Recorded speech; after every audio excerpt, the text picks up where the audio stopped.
అని చెప్పి కనిపిస్తుంది. ఇంత ఎండల్లో కూడా మహిళలు మీరందరూ ఈ విధంగా బయటికి వచ్చారంటే మరి మా కుటుంబ సభ్యులతో పాటు మీరు కూడా ఈ ఎండల్లో మరి ఈ సంతోషమైన సమయంలో మాతో పాటు వచ్చినందుకు కూడా ప్రతి ఒక్కరికి పేరు పేరున నేను ధన్యవాదాలు తెలియజేసుకుంటున్నాను. నేను ఎప్పుడు చెప్తున్న విధంగా కూడా ఎన్ని జన్మలెత్తినా కూడా మీ రుణం మేము తీర్చుకోలేము. ఎందుకంటే ఆలగడ్డలో శోభమ్మని గెలిపించి బతికించుకున్నారు ఆలగడ్డ ప్రజలు. ఆలగడ్డ వాళ్ళే కాదు, మేము కూడా మనున్న ప్రజలు అని చెప్పి నంద్యాలలో కూడా మరి భూమా నాగిరెడ్డి గారిని మళ్ళీ బతికించుకున్న ఘనత మీకే తగ్గుతుంది. కాబట్టి మరొక్కసారి మీరందరికీ నేను ధన్యవాదాలు తెలియజేసుకుంటూ మరి ఈరోజు నంద్యాల పట్టణంలో జరిగే అభివృద్ధి కార్యక్రమాలు చూస్తుంటే నాకు నా కుటుంబ సభ్యులు ఇక్కడ ఉన్న కార్యకర్తలకు అందరికీ ఎంత గర్వంగా ఉందో కూడా మీకు తెలియజేయాల్సిన అవసరం కూడా ఉంది. ఎందుకంటే ఈ రోజు 30 సంవత్సరాల నుంచి నంద్యాల పట్టణం ఏ విధంగా వెనకబడిపోయిందో, నంద్యాలలో ఎన్ని అవినీతి కార్యక్రమాలు చేశారో, నంద్యాలని ఎన్ని ఇబ్బందులు పెట్టారో నంద్యాల ప్రజలు అనేది కూడా మరి మీరందరికీ కూడా తెలుసు. కానీ ఈ రోజు నంద్యాల అంటే అభివృద్ధి, నంద్యాల అంటే రోడ్ వైడనింగ్, నంద్యాల అంటే 10,000 మందికి ఇల్లు, నంద్యాల అంటే ఒక మంచి పట్టణముగా ఈ రోజు రాష్ట్రంలో పేరు వచ్చిందంటే దానికి కారణము భూమా నాగిరెడ్డి గారు, అదే విధంగా మన ముఖ్యమంత్రి నారా చంద్రబాబు నాయుడు గారు అని చెప్పి కూడా ఈ సందర్భంగా మీ అందరికీ నేను తెలియజేసుకుంటున్నాను. నేను భూమా నాగిరెడ్డి గారు తెలుగుదేశం పార్టీకి వచ్చినప్పుడు కూడా మరి తెలుగుదేశం పార్టీకి వచ్చిన తర్వాత ముఖ్యమంత్రి గారిని కలిసి మరి నాన్న నేను ఒకటే కోరుకున్నాం, ఆలగడ్డ నంద్యాల అభివృద్ధి చెందితే చాలు, మాకు ఇంకా ఏమీ వద్దని చెప్పి కూడా మరి చెప్పుకోవడం జరిగింది.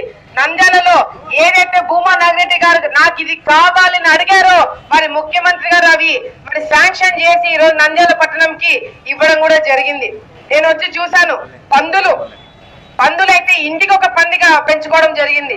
ఎక్కడ చూసినా పందులు, ఎక్కడ చూసినా ట్రాఫిక్, ఎక్కడ చూసినా మరి గలీజ్గా ఉండేది నంద్యాల.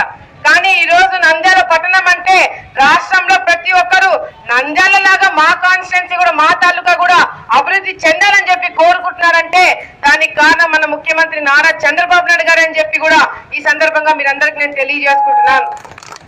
ఈ రోజు తెలుగుదేశం పార్టీలో ఉన్నందుకు మా అందరికి కూడా చాలా గర్వంగా ఉంది. అదే విధంగా ఈ రోజు ఈ రోడ్డు వైడనింగ్ నేను చూసినాను. మనస్ఫూర్తిగా మీరు కొట్టుకోండి పర్వాలేదు, నంద్యాల పట్టణంకి ఈ రోడ్డు వైడనింగ్ రోడ్డు విస్తరణ అవసరం అని చెప్పి మనస్ఫూర్తిగా స్వచ్ఛందంగా ముందుకు వచ్చిన వాళ్ళందరికీ కూడా నేను చేతులెత్తి మొక్కుతున్నానని చెప్పి కూడా ఈ సందర్భంగా తెలియజేసుకుంటున్నాను. చాలా మంది వైఎస్ఆర్సీపీ నాయకులైతే ఎప్పుడెప్పుడు గుర్తు చెందాలా, ఎప్పుడెప్పుడు వీళ్ళ మీద అవినీతి ఆరోపణ చేయాలా, ఎప్పుడెప్పుడు వీళ్ళని ఇబ్బంది పెట్టాలని చెప్పి చాలా కార్యక్రమాలు కూడా చేయడానికి ప్రయత్నించినారు. కానీ ఈ రోజు వాళ్ళు ఏదైతే చేసినారో అది వెనక్కి తిప్పి కొట్టి ఈ రోజు మాకు తెలుగుదేశం పార్టీయే కావాలా, భూమా కుటుంబమే కావాలని చెప్పి వాళ్ళకి బుద్ధి చెప్పినందుకు మరొక్కసారి మీరందరికీ కూడా నేను ధన్యవాదాలు తెలియజేసుకుంటున్నాను. ముఖ్యమంత్రి గారు ఆ రోజు ఏ విధంగా అయితే అసెంబ్లీలో నాకు మాట ఇచ్చినారో మాట ఇచ్చిన ప్రకారం కూడా ఏదైతే రోడ్డు ఈ రోజు విస్తరణ జరిగిందో దానికి భూమా నాగిరెడ్డి గారు పేరు పెట్టినందుకు మరి ముఖ్యమంత్రి గారికి మేము ధన్యవాదాలు తెలియజేసుకుంటున్నాము. ఎన్ని జన్మలెత్తినా కూడా ఆయన చేసిన మేలు మేము మర్చిపోమని చెప్పి కూడా ఈ సందర్భంగా తెలియజేసుకుంటున్నాము.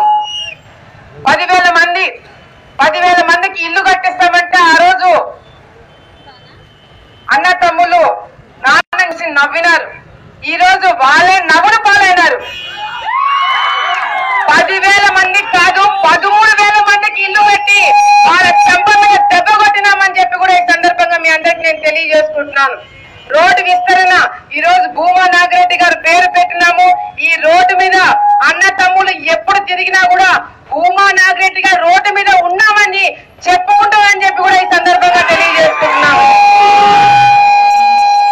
అదే విధంగా ఈరోజు భూమా బ్రహ్మానందరెడ్డి ఎవరు కూడా ఊహించలేదు, ఎవరు కూడా అనుకోలేదు. ఈ రోజు భూమా బ్రహ్మానందరెడ్డిని చూపించి మరి ముఖ్యమంత్రి గారు ఈయనలాగా పనులు చేయాలని చెప్పి మా అందరికీ చెప్తుంటే చాలా చాలా గర్వంగా ఉంది.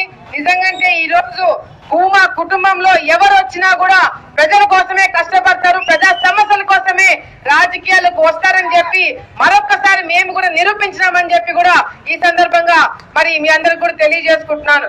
ఎన్ని కష్టాలు వచ్చినా, ఎన్ని ఇబ్బందులు వచ్చినా, ఎవరు ఏమనుకున్నా మేము ప్రజల కోసం పనిచేస్తాము, మీకోసం పనిచేస్తామని చెప్పి కూడా మరొక్కసారి మీరందరికీ కూడా తెలియజేసుకుంటూ మరి ఈ రోజు భూమా బ్రహ్మానందరెడ్డి గారికి నాకు టికెట్ రాదని చెప్పి, టికెట్లు ఇవ్వకూడదని చెప్పి చాలా మంది పాపం చాలా ప్రయత్నాలు చేశారు.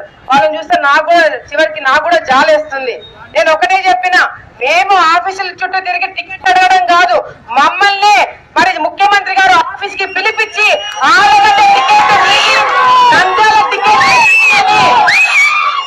ఇస్తానని చెప్పినాను.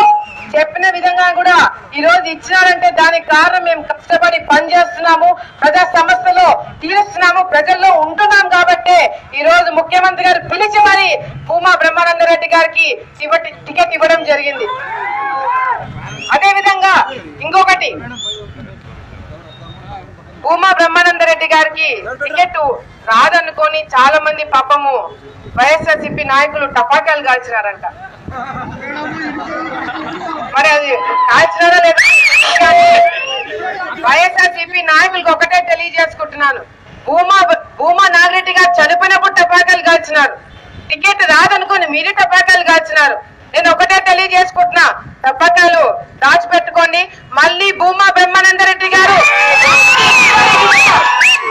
భారీ మెజారిటీతో గెలుస్తారు, ఆ టపాకాయలు అప్పుడు కాల్చుకోమని చెప్పి కూడా తెలియజేసుకుంటూ ఈ రోజు ఎన్నికలు వస్తున్నాయి. ఎన్నికలు పోయినసారి ఉప ఎన్నికలు వచ్చినప్పుడు కూడా చాలా మందికి నేను ఒకటే చెప్పిన, భూమా బ్రహ్మానందరెడ్డి గారు గెలుస్తారు, 30,000 మెజారిటీ వస్తుంది, రాకపోతే నేను మంత్రి పదవికే రాజీనామా చేస్తా అని చెప్పి ఇప్పుడు నేను ఛాలెంజ్ వదులుతా, ఎవరైనా వస్తారా ముందుకని చెప్పి కూడా వాళ్ళకి మరి నేను ఛాలెంజ్ వదులుతున్నా అని చెప్పి కూడా తెలియజేసుకుంటూ ఒక్క ఓటు కూడా తగ్గకుండా మెజారిటీ పెరుగుతుంది కానీ ఒక్క ఓటు కూడా తగ్గదని కూడా వాళ్ళందరికీ కూడా నేను తెలియజేసుకుంటూ అప్పుడు పనిచేసిన దానికన్నా ఇప్పుడు ఇంకా ఉత్సాహంగా కార్యకర్తలు పనిచేస్తారు.